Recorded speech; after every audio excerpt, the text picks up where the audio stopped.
జగన్మోహన్ రెడ్డి గారు అంటేనే ఒక విధ్వంసకారుడు అని మనం అంటాం. ఆ జగన్మోహన్ రెడ్డి లాంటి విధ్వంసకారుడు ఉన్నప్పుడు వ్యవసాయంలో మనం చూసుకుంటే ఎన్నో సంక్షోభాలు వచ్చాయి. దాంట్లో 5 సంక్షోభాలు ఏంటంటే ప్రధానంగా నాడు దేశం మొత్తం మీద రైతు ఆత్మహత్యల్లో నెంబర్ 1 స్థానంలో ఉండింది ఆంధ్రప్రదేశ్. అదే విధంగా కౌలు రైతుల ఆత్మహత్యల్లో 2వ స్థానంలో ఉన్నది ఆంధ్రప్రదేశ్. మనం జగన్మోహన్ రెడ్డి గారు ముఖ్యమంత్రిగా ఉన్నప్పుడు చూస్తే 2021-22 ఆ సంవత్సరంలో 122 ఏళ్లలో ఎప్పుడు లేని కరువు జగన్మోహన్ రెడ్డి పాదం పెట్టాడో లేదో కరువు వచ్చింది. అదే విధంగా నాడు గిట్టుబాటు ధర తానిచ్చింది సపోర్టు 0 గుండు 0 జగన్మోహన్ రెడ్డి చేసింది. అదే విధంగా నాడు జగన్మోహన్ రెడ్డి గారు 5 ఏళ్లలో పంట ఇన్సూరెన్స్ అంటారు కదా, 5 ఏళ్లలో అది ఒక్కసారి కూడా కట్టలేదు. ఇది జగన్మోహన్ రెడ్డి పంచ సంక్షోభాలు. ఎందుకంటే నాడు వ్యవసాయాన్ని అధోగతి పాలు పట్టించేసి ఈ రోజు రైతులపైన ఏదో సవతి తల్లి ప్రేమ చూపిస్తూ ఉన్నాడు జగన్మోహన్ రెడ్డి గారు. నాడు ముఖ్యమంత్రిగా ఉన్నప్పుడు ఇన్సూరెన్స్ ఎందుకు కట్టలేదయ్యా అంటే కనీసం మాట్లాడని ఈ జగన్మోహన్ రెడ్డి, గిట్టుబాటు ధర కనీసం రూపాయి కూడా కేటాయించని ఈ జగన్మోహన్ రెడ్డి,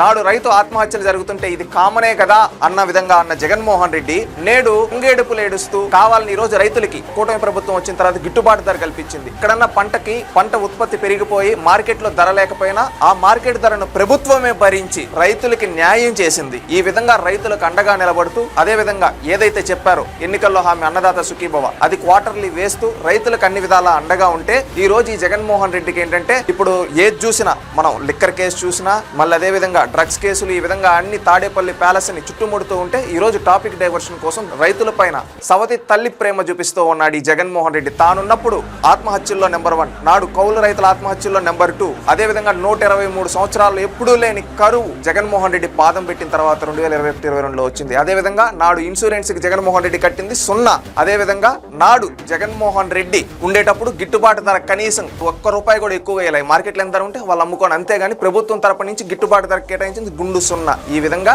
ఇంత అధోగతి పాలు చేసే నాడు వ్యవసాయాన్ని ఈ రోజు దొంగేడుపులు ఏడ్చే జగన్మోహన్ రెడ్డికి రైతులందరూ బుద్ధి చెప్పాలని ఈ రోజు కూటమి ప్రభుత్వం చేసే మంచిని కనబడకుండా ఈ బురద జల్లడం కోసం ఈ జగన్మోహన్ రెడ్డి లాంటి ఆటలాడుతున్నాడు. ఇతనికి బుద్ధి వచ్చే విధంగా రైతులు సమాధానాలు చెప్పాలని కోరుకుంటున్నారు.